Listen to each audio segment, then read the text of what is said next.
Olha, eu já disse diversas vezes que o terraplanismo é um movimento que abraça calorosamente pessoas de esquerda e de direita. Muitas vezes eu vejo algumas pessoas imaginando que o terraplanismo é um movimento apenas da direita radical. Não, a direita radical tem muitos terraplanistas, mas também a esquerda radical possui os seus terraplanistas também, na mesma, talvez, proporção. Viva o terraplanismo de direita e de esquerda! Ele está presente no nosso Brasil e a mais nova representação desse terraplanismo foi a ministra da Igualdade Racial do governo federal, a ministra Aniele Franco, que disse que o buraco negro é um termo racista. Ela foi capaz de dizer isso, que o buraco negro é um termo racista. Olha, ministra, vamos voltar à escolinha, viu? Vamos voltar a estudar o que é o buraco negro, o que é que significa essa palavra, né? Ela não tem nada a ver com racismo, ministra, mas é isso. O terraplanismo acredita que a Terra é plana, não acredita que o homem foi à Lua. Não tem o que fazer com os terraplanistas. Eles são incorrigíveis. Eu não perco tempo. Eu apenas, de vez em quando, tiro um sarro, mas eu não perco tempo com eles.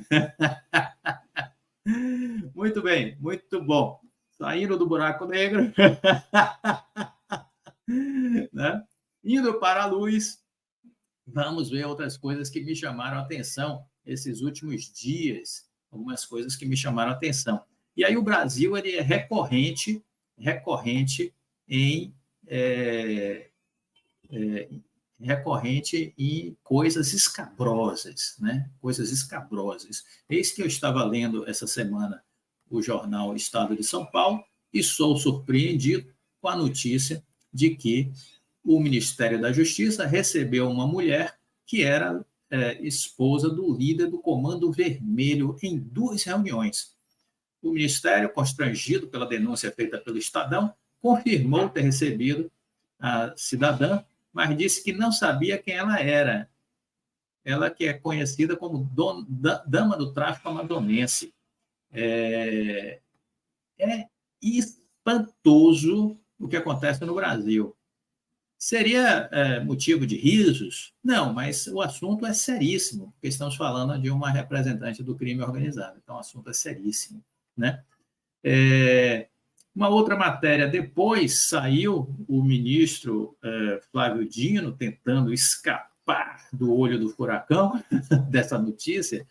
Ele tentou dizer que não sabia de nada, que os assessores não sabiam de nada. Quer dizer, o Ministério da Justiça é um lugar que entra quem quer, ninguém sabe quem está entrando, né?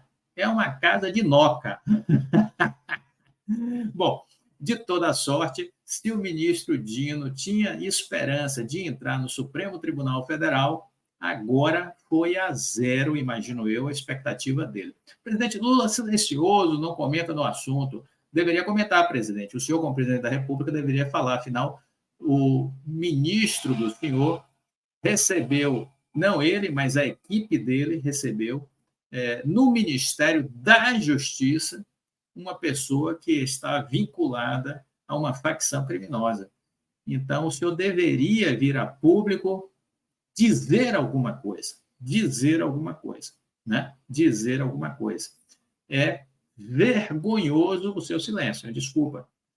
Não cabe o silêncio numa situação dessa. Não cabe o silêncio numa situação dessa. Algo deveria ser dito. Em um país decente, eu arrisco dizer o seguinte: ele já tinha caído, o ministro, já tinha caído. É inconcebível você imaginar, nos Estados Unidos, o Ministério da Justiça receber, por exemplo, um mafioso confesso.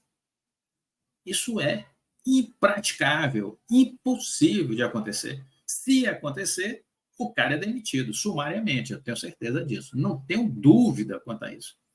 Mas aqui o assunto ainda nem foi abordado pelo presidente, que está de cara de paisagem, fazendo de conta que não é com ele.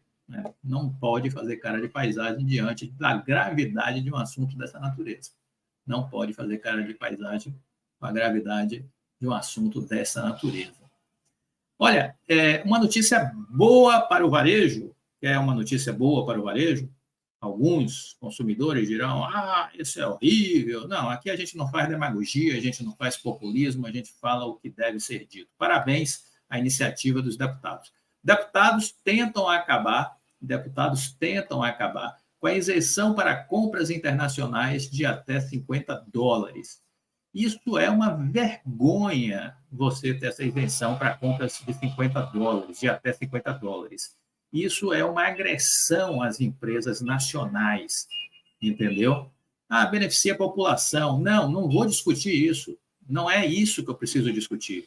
Eu preciso discutir que dar este benefício para uma empresa estrangeira contra uma empresa nacional que paga uma elevada carga tributária, isso é coisa de otário, isso é coisa de gente besta, de gente burra. Então, o governo está sendo burro em dar essa isenção tributária para as compras de produtos nos marketplaces chineses de até $50, né?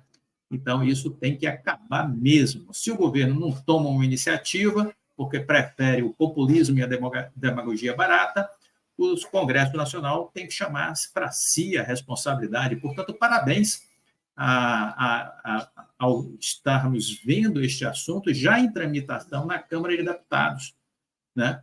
Isso é importante. Então, mostra que a Câmara de Deputados tem vida inteligente, vida comprometida com as empresas brasileiras, com a geração de trabalho e renda no Brasil, porque é disso que se trata, geração de trabalho e renda no Brasil.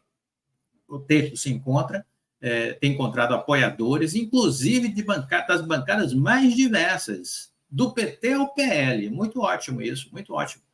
Passando por siglas do Centrão, como o PSD e os progressistas. A avaliação é que o atual modelo tem provocado concorrência desleal e prejudicado não apenas grandes varejistas brasileiras, mas principalmente o pequeno comércio nas cidades.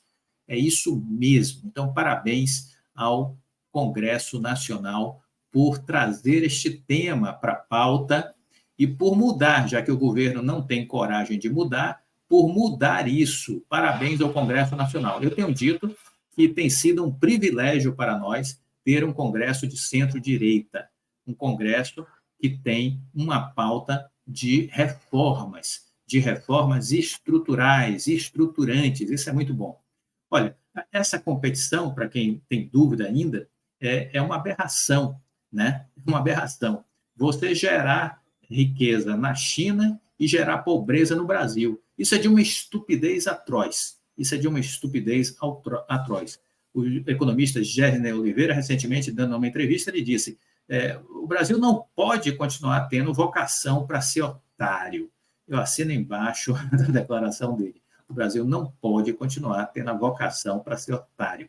Isso precisa mudar. A gente acabar com isso, né?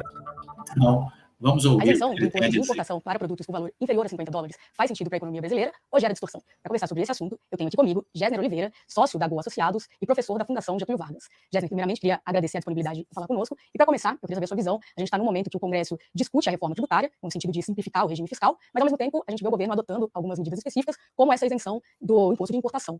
É contraditório? Qual é a sua visão sobre isso? Eu acho que é uma contradição, porque, na verdade, todo o objetivo da reforma tributária é a simplificação, a padronização e, uma palavra-chave, a isonomia tributária. Se você tem produtos iguais, a incidência de impostos sobre eles deve ser igual, porque senão você gera uma distorção. Você trata iguais desigualmente. No caso em questão, quando você dá essa isenção, você abre uma brecha muito grande que acaba prejudicando aqueles que fazem a mesma coisa no Brasil, que empregam gente no Brasil, que geram renda no Brasil. Isso significa que você está, na verdade, prejudicando um segmento importante da economia nacional, como o varejo, que é fortemente empregador de mão de obra.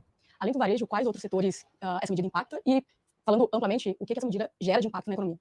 Ela tem, na verdade, o setor de varejo não só emprega muita gente, são centenas de milhares de pessoas, como também tem uma série de demandas derivadas daí, são encomendas que vão preponderantemente para o mercado doméstico. Consequentemente, uma série de segmentos da economia nacional fornecem para esse varejo. Então, você tem, e isso pode ser captado por um modelo insumo-produto, em que você relaciona todos os setores da economia. Então, o que se observa é que se você tira a demanda do varejo brasileiro em função dessa isenção, e o que os dados recentes sugerem é que realmente há uma contração muito grande, porque, claro, se a pessoa não paga imposto, uma alternativa, e paga uma carga tributária, que é a carga tributária doméstica, e outra alternativa, ela prefere o produto importado, né? Então, você acaba tendo impacto sobre o varejo e sobre todos os ramos industriais e de serviços que fornecem para o varejo. É um impacto bastante grande sobre a economia brasileira. Alguns economistas, quando vão analisar essa questão, eles abordam dois pontos. Um olhando para o consumidor, dado que vai baratear os produtos e com isso gerar economia, e outro olhando para o mercado de trabalho, uma vez que, como pode afetar a indústria, pode gerar perda de emprego. No final das contas, essa medida é benéfica, ela deve aquecer a economia, ou ela piora essa situação? Não acredito que aqueça, porque aqui nós temos uma situação em que, na verdade, não há uma oposição entre o consumidor de um lado e o trabalhador, ou aquele que é colaborador, empregado de outro lado. Porque se a gente quer estimular uma maior concorrência internacional, é algo que pode ser argumentado, não tem problema. Mas o tratamento tem que ser isonômico. Então tem que ser uma alíquota para todos, um determinado tipo de produto tem uma mesma alíquota de forma que o consumidor não vai comparar zero com uma alíquota bastante alta, uma carga tributária elevada.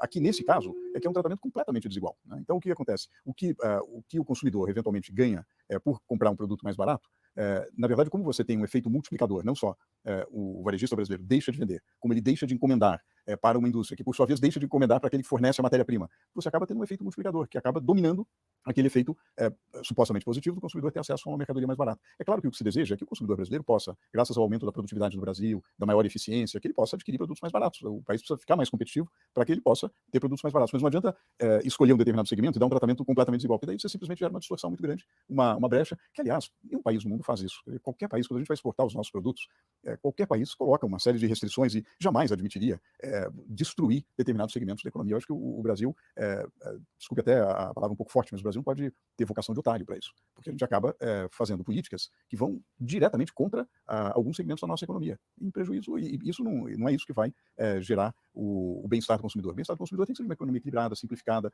com uma estrutura tributária racional, que, por definição, tem que ter isonomia tributária. Bom que você comentou sobre, né, o tratamento que a indústria brasileira ela recebe quando vai exportar para outros países. Eu queria a sua visão, saber a sua visão. O Brasil isenta os produtos chineses. Como que a indústria brasileira é tratada quando vai exportar para a China? Olha, toda sorte, não há caso em que um produto brasileiro entra no mercado chinês com um tratamento melhor do que um produto chinês.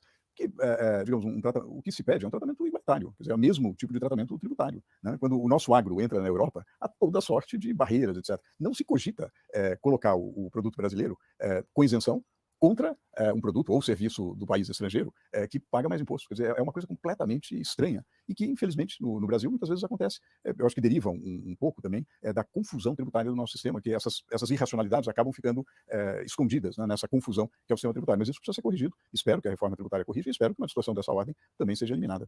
No final, começo de setembro, o governo sinalizou ali que estava avaliando uma alíquota mínima de importação para esses produtos, que era de 20%. Essa alíquota, ela funcionaria? Olha, eu acho que o que deveria ser feito é estabelecer uma alíquota que dê um tratamento igualitário. Quer dizer, qual é a carga tributária média para o varejo nacional? Deve ser a mesma. Deve ser a mesma que o tratamento de uma encomenda de produto importado deve ser a mesma do produto nacional. Quer dizer, eu acho que não se deve almejar vantagem e se deve evitar uma desvantagem evidente, né?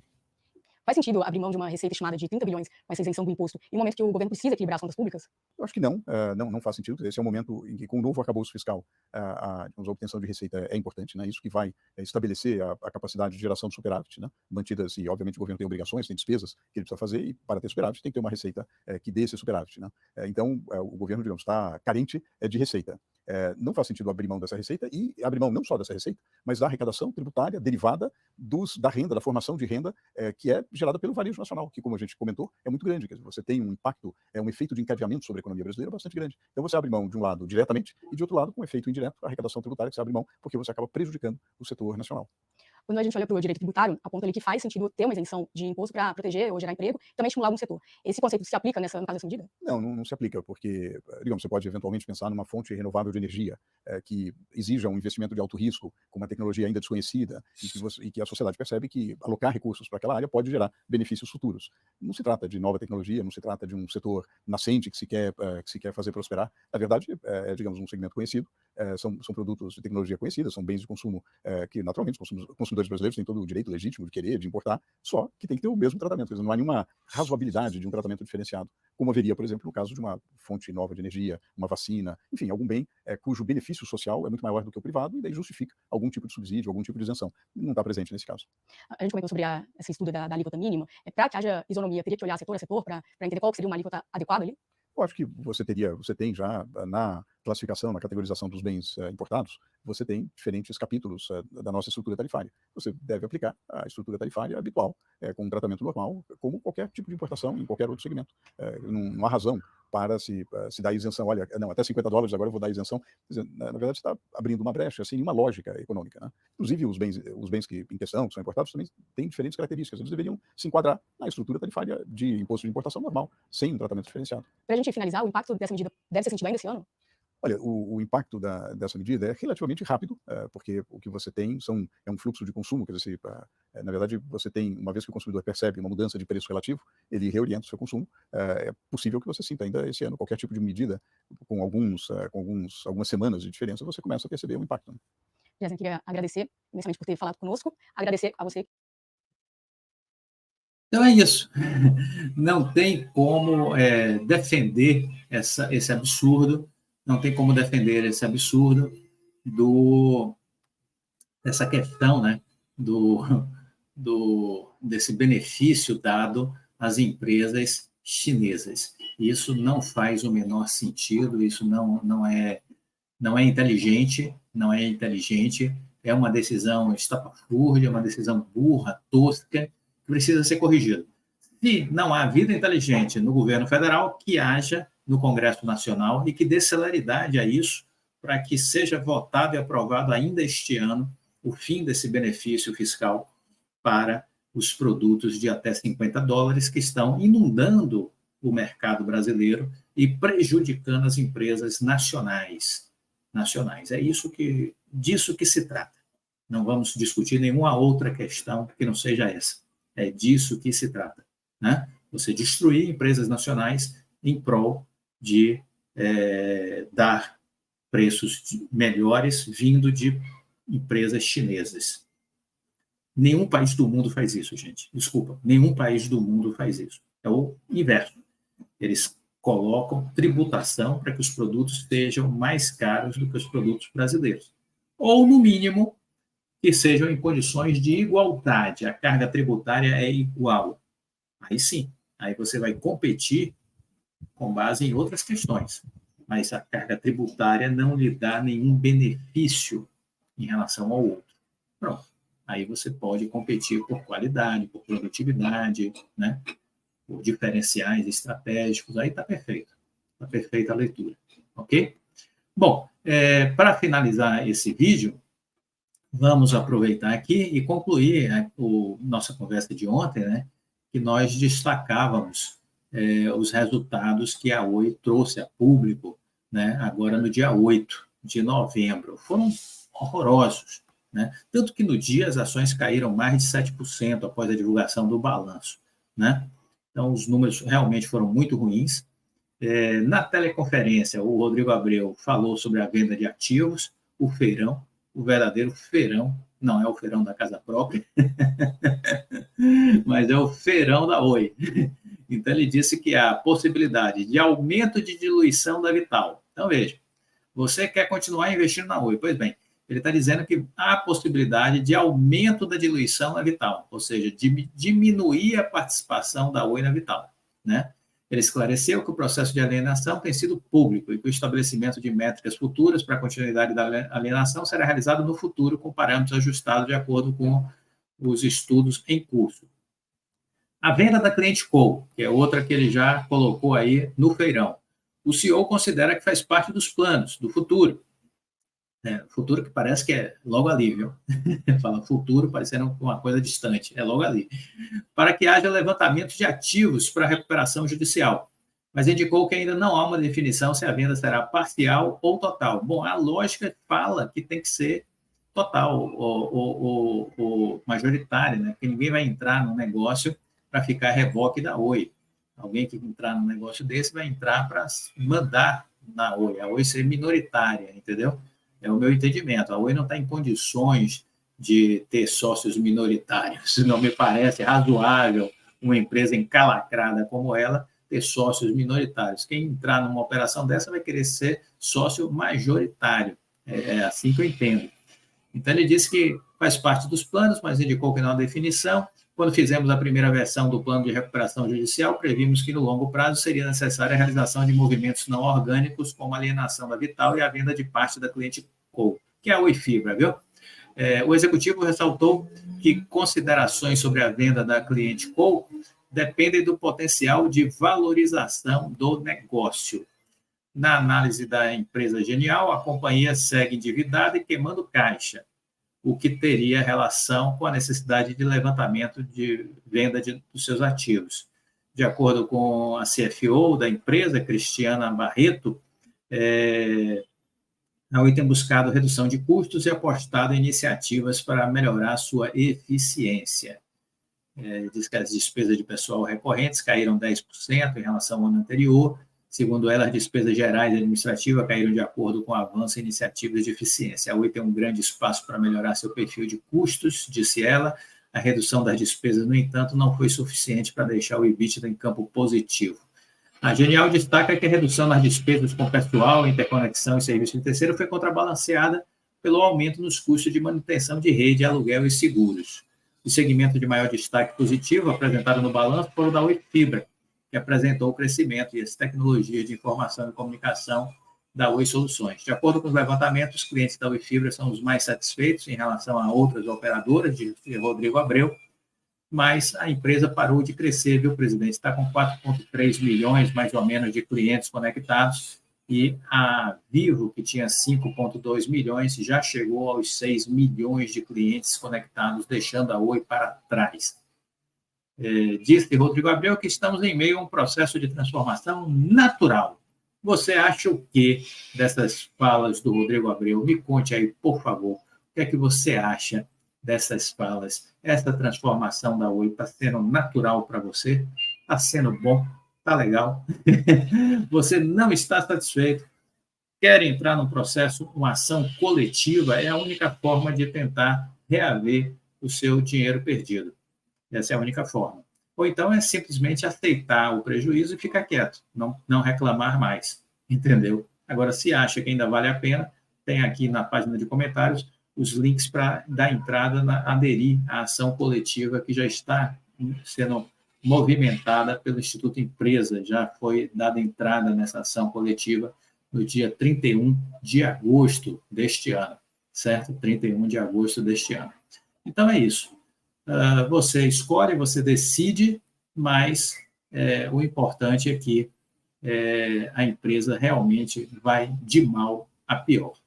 Gostou do vídeo? Deixe o seu like, compartilhe com os amigos. Fique com Deus.